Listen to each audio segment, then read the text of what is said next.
This is Keep On Pushing TV with Devon Harris.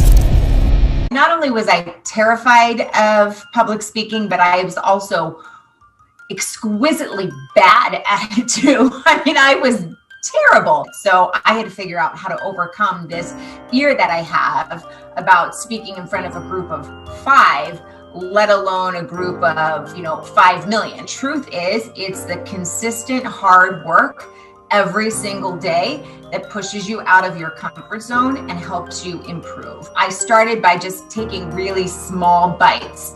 I would raise my hand in class, and then eventually that turned into bigger bites until I found that I was no longer as terrified of it as I was. No matter what was thrown my way, I was going to come out on the other side standing.